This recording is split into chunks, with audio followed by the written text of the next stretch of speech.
If a bookmaker wants to, they're well within their rights to do one of three things if they're not keen on your activity. The first is that you can be limited. This is where you can place tiny bets such as £1 or £2 as a complete maximum. It will usually depend on the odds that you're taking for your maximum bet. However, if you do get limited, it will be hard to profit from that bookmaker again. The second is when you're gubbed. This is a term we use for when a bookmaker bans you from the promotions only. You can still place normal bets like anyone else, but it's virtually impossible to profit from the bookmaker on their sports section, as you're not going to be able to take advantage of any promotions they then have.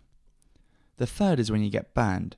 They can't retain any profits you've made, but they can still stop you coming back for more. Then there'll be absolutely no way you can profit from this bookmaker ever again.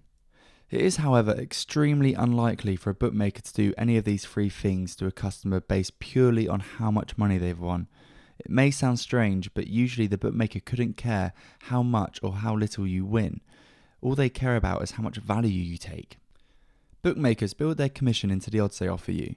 So if you're consistently taking bets where the odds are close to or higher than what they are on the exchange, this is called taking a good value bet. So effectively they're not making any money from your custom. On the other hand, if you're always taking a bad value bet, they will usually take a liking to you. There are other factors that can result in being restricted as well.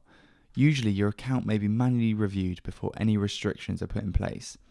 So if someone reviews your betting activity and sees you're betting on all sorts of crazy things like Austrian second division football correct score market, they're going to think you either know your stuff or you're using a match betting software.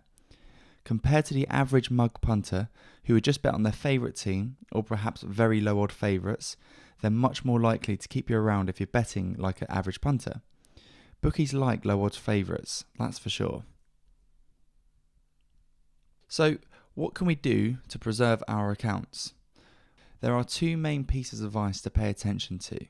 The first is to always, where possible, try to act like a mug punter. If you're using the odds matcher and the top bet is a very strange bet on a foreign over-under market, but the next one down is something fairly normal like a Premier League game for example, it is usually worth taking the latter. The tiny difference in profit will only be a small price to pay if that keeps you from losing your account altogether. The second is to place some mug bets. This is when you bet on something that a lot of people will be betting on, so you can increase your chances of being seen as an idiot by the bookmaker, which of course they're going to like. So again, you won't be making any money, but you will incur a very small loss. However, it's only a few pence and it will be a small price to pay if it keeps your accounts all intact. So when shall we actually place some mug bets? It's worth placing mug bets each week on every bookmaker you've been using for all your profit squad activities. So what sort of events shall we place our mug bets on? A typical mug bet will be like £20 on Chelsea. This is where you're betting on a win-win market where it's a home win, draw or away win. They're the most common type of market there is. And using it on any big football team will be a good place to start. It's a good idea to place bets like a mug as well. What I mean by this is you should bet on the day of the event so your bets blend in with everyone else's. It's good to find something very low odds, ideally under 2. Betting on the favourite is also a very good idea. Another great way is to bet on accumulators. These are a lot harder to take value on and bookmakers will usually only suspect mug punters to be betting on them. Don't forget you can still lay your bet at the exchange so you're likely to only lose a few pence in the process. If you aren't losing money on your mug bets, you must have found an ARB, which we highly advise you to leave alone.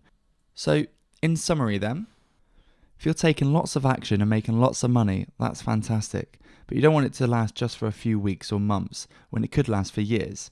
If you have an average week and make £200 to £300, it's never a bad idea to place a few mug bets. It might cost you £1 or £2, but again, that's still only around 1% of your profit being reinvested towards long-term security.